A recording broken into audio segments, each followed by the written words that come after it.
This is all of linear algebra in a nutshell. Vectors and linear combinations. A vector is an ordered list of numbers. You can think of it as a point in space or as an arrow starting at the origin and pointing somewhere. You can add vectors and scale them. When you do both, you create what's called a linear combination. Now, take two vectors in R2.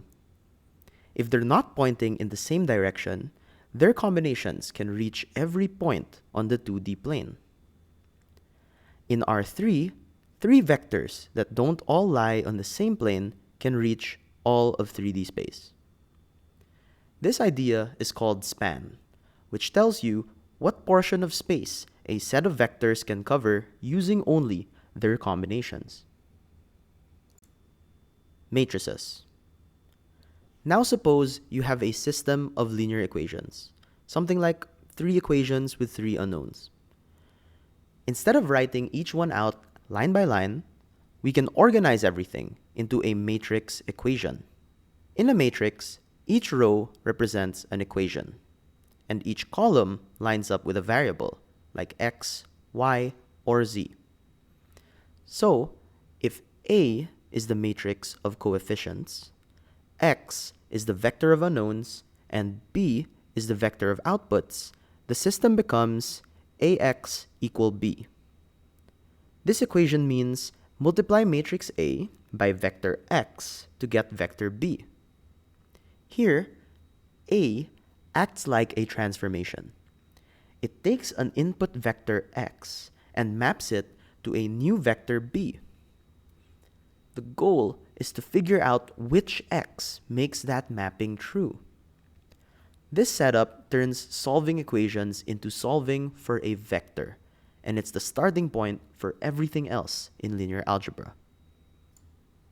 Row reduction and solutions.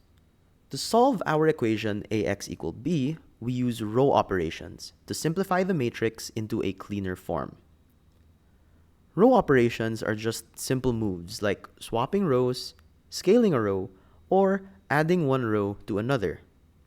This process is called Gaussian elimination, and if we go all the way, we reach reduced row echelon form, a version of the matrix that's as simple and readable as possible. As we simplify our matrix, we look for pivot positions. These are the first non-zero entries in each row after elimination. Depending on what we find, there are 3 possibilities. First, if every variable has a leading 1 in its column, and there are no contradictions, we get a unique solution. Second, if there are fewer pivot positions than variables, meaning some variables can take on any value, we get infinitely many solutions.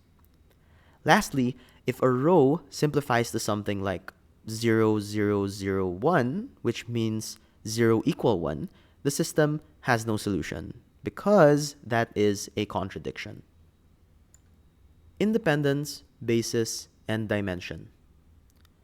A set of vectors is linearly independent if none of them can be written as a linear combination of the others.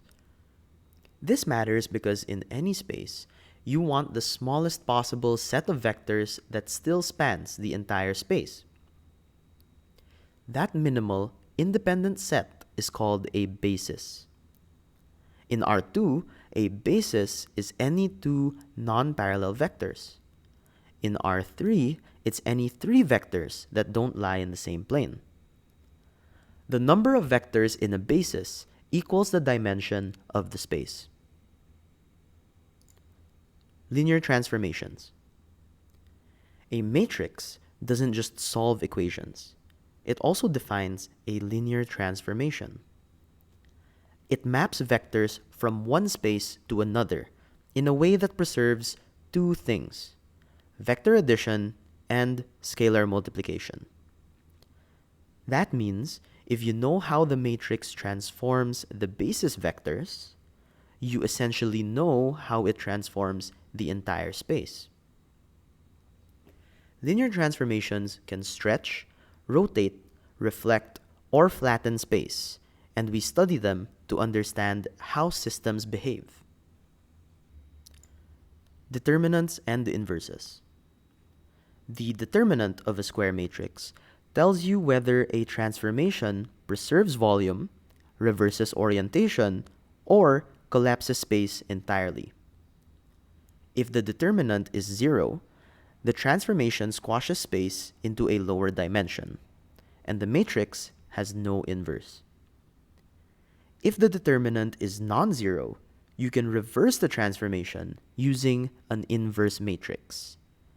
That means that you can solve AX equal B by doing X is equal to A inverse B.